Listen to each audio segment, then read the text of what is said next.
नमस्कार दोस्तों, आज हम बात करेंगे उस बड़े राजनीतिक मुद्दे की जिसने पूरे देश की राजनीति को हिला दिया है। राहुल गांधी ने हाल ही में वोट चोरी का गंभीर आरोप लगाया है और चुनाव आयोग तक को कटघरे में खड़ा कर दिया है। आखिर ये मामला है क्या सच में वोट चुराए जा रहे हैं या ये सिर्फ एक राजनीतिक स्टंट है? चलिए जानते हैं पूरी कहानी। राहुल गांधी का खुलासा। 7 अगस्त 2025 को राहुल गांधी ने प्रेस कॉन्फ्रेंस करके दावा किया कि उन्होंने 6 महीने की रिसर्च के बाद ये साबित किया है कि वोटरों की लिस्ट में बड़े पैमाने पर गड़बड़ियां हैं। उन्होंने कर्नाटक के महादेवपुरम निर्वाचन क्षेत्र का उदाहरण दिया और 5 तरीके बताए जिनसे वोट चुराए गए। 1. Duplicate voters. लगभग 11,956 नाम ऐसे मिले जो डुप्लीकेट थे। 2. Illegal address. करीब 40,009 वोटर ऐसे जिनके पते संदिग्ध पाए गए। 3. सेम एड्रेस पर कई वोटर। एक ही कमरे में 80 तक लोगों का नाम दर्ज। 4. Fake photos. 4,132 नामों के साथ फर्जी तस्वीरें। 5. फॉर्म 6 का दुरुपयोग। करीब 33,692 एंट्री गलत तरीके से की गई। राहुल का कहना है कि ये सिर्फ एक सीट का उदाहरण है, जबकि ऐसी गड़बड़ी पूरे देश में हो रही है। अब सवाल उठता है कि चुनाव आयोग ने इस पर क्या कहा। ईसीआई ने तुरंत प्रतिक्रिया देते हुए कहा कि राहुल गांधी को इन आरोपों के लिए एफिडेविट यानी शपथपत्र के साथ सबूत देने होंगे।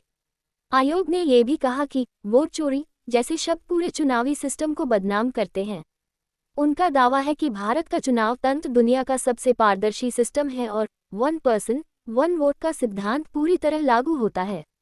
यानी साफ है, एक राहुल के आरोपों को अभी तक महज बिना सबूत मान रहा है। राहुल गांधी ने सिर्फ प्रेस कॉन्फ्रेंस ही नहीं की, बल्कि एक बड़ा कैंपेन भी शुरू किया, वोट चोरी से आज़ादी। इस कैंपेन में एक मज़ेदार वीडियो शेयर किया गया जिसमें दिखाया गया चोरी चोरी चुपके चुपके ऐब और नहीं। इससे साफ है कि कांग्रेस इस मुद्दे को ज़मीनी स्तर तक ले जाना चाहती है। इसके साथ ही 17 अगस्त से बिहार में वोटर अधिकार यात्रा की शुरुआत हुई। ये यात्रा 16 दिनों तक चलेगी, लगभग 1,300 किलोमीटर का सफ़र करेगी और 20 से ज़्यादा जिलों से गुजरेगी। 1 सितंबर को पटना में एक बड़ी रैली रखी गई है, जहां राहुल गांधी इस मुद्दे को और उभारेंगे। लेकिन दोस्तों, यहाँ कहानी और दिलचस्प हो जाती है। चुनाव आयोग ने कांग्रेस द्वारा शेयर किए गए एक वीडियो को एआई जेनरेटेड और भ्रामक बताया है। साथ ही उन्होंने कहा कि बिहार में जो स्पेशल रिविजन चल रहा है वो पूरी पारदर्शिता के साथ हो रहा है, जिसमें एसडीएम, ब्लो और राजनीतिक दलों के प्रतिनिधि भी शामिल हैं। यानी आयोग का कहना है ये सब राजनीति है, असली डेटा में कोई गड़बड़ी नहीं। तो अब जनता उलझन में है, सच कौन बोल रहा है? तो दोस्तों, आपने देखा कि राहुल गांधी ने कैसे वोट चोरी का मुद्दा उठाया, कांग्रेस ने कैसे इसे आंदोलन का रूप दिया और चुनाव आयोग ने कैसे इसका जवाब दिया।